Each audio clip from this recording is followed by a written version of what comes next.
One of the things that I think a lot of people don't realize when they're kids, and it doesn't click with them until they become an adult themselves, is that we didn't all grow up the same. When you're a kid, you don't necessarily know that there are a bunch of people that are growing up differently than you are. They don't have the same shared experiences, and therefore they don't have the same sort of shared trauma, if you will. Watch this.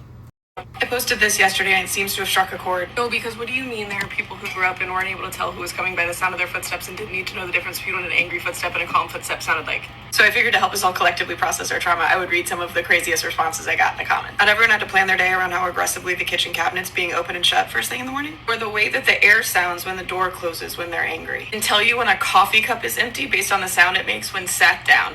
Has to stay full. Or the different sounds between different people's keys. This one is my personal favorite. Even how the garage door opened. I am hoping this means someone was doing it manually because, oh my God. At least we're all bonded in some way. Listening to that video struck a chord with me. Because I have my own trauma from my own childhood, and I am quite sure that I gave my kids a dose of trauma myself. So my trauma came, obviously, I've talked about it a million times, from the physical abuse I suffered at the hands of my mom between roughly the ages of 8 and 13. The trauma that I think I gave my kids is I didn't hit my kids, like I didn't do anything like that, but I could snap at the drop of a hat. What the fuck is going on here, man? What the hell? Who left this out? Who did, and they could kind of tell if I was in a mood or not in a mood. But listening to some of those responses, yeah, I could tell.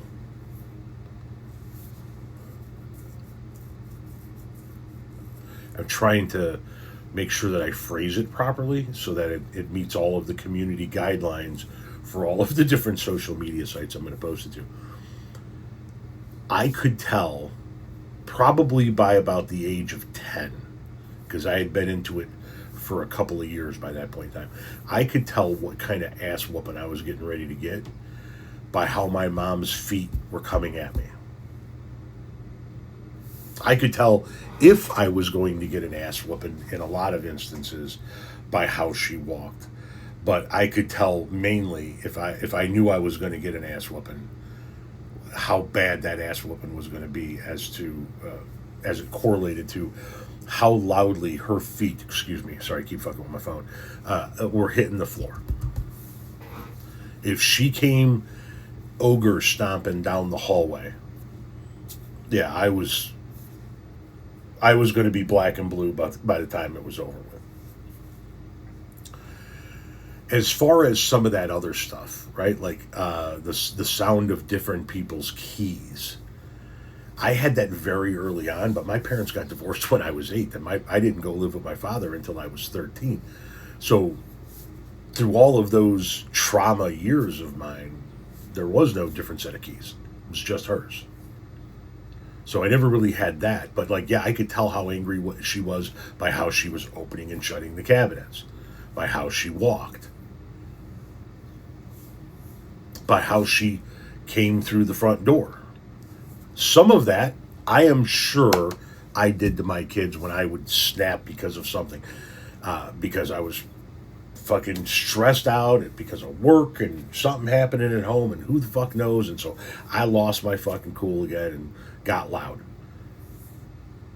And to my kids, I truly am sorry if I gave you any of that type of trauma. That was not what I intended to do. I was trying to do better than my parents did by not laying hands on you, and I probably should have done a little bit better than just that.